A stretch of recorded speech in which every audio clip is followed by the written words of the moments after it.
আমি বারবার চেষ্টা করেছি, কিন্তু আর সম্ভব না। এখানেই শেষ। নেইমারের এই আবেগঘন কথাগুলো শুনে কেঁদেছেন অসংখ্য ব্রাজিল সমর্থক। বছরের পর বছর ব্রাজিলের জার্সি গায়ে দিয়ে নিজের সর্বস্ব উজাড় করে দিয়েছেন নেইমার। গোল করেছেন, অ্যাসিস্ট করেছেন, অসংখ্য ম্যাচে একাই দলের দায়িত্ব কাঁধে তুলে নিয়েছেন। কিন্তু বড় বড় টুর্নামেন্টে বারবার হতাশা যেন তার পিছু ছাড়েনি। অনেক সমর্থকের প্রশ্ন, নেইমার তো ব্রাজিলকে অনেক কিছু দিয়েছেন, কিন্তু দলের জন্য খেলোয়াড়রা কি তার সেই ত্যাগের যথাযথ প্রতিদান দিতে পেরেছেন?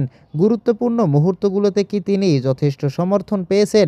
এসব প্রশ্ন এখন ফুটবল প্রেমীদের মধ্যে ঘুরপাক খাচ্ছে। তবে এটাও সত্য, ফুটবল একটি দলীয় খেলা। জয় পরাজয়ের দায় কখনো একজনের উপর চাপিয়ে দেওয়া যায় না।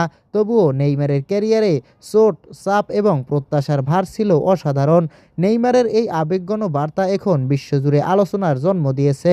অনেকেই আশা করেছেন তিনি নিজের ভবিষ্যৎ নিয়ে আরও পরিষ্কার বক্তব্য দেবেন। আর যদি সত্যিই এটি তার ব্রাজিল অধ্যায়ের শেষ হয়ে থাকে, তাহলে নিঃসন্দেহে ব্রাজিল ফুটবলের ইতিহাসে নেইমারের নাম সোনার অক্ষরে লেখা থাকবে।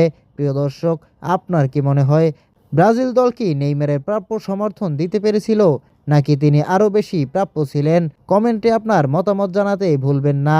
আর বিশ্বকাপের সকল আপডেট পেতে অবশ্যই চ্যানেলটি সাবস্ক্রাইব করুন।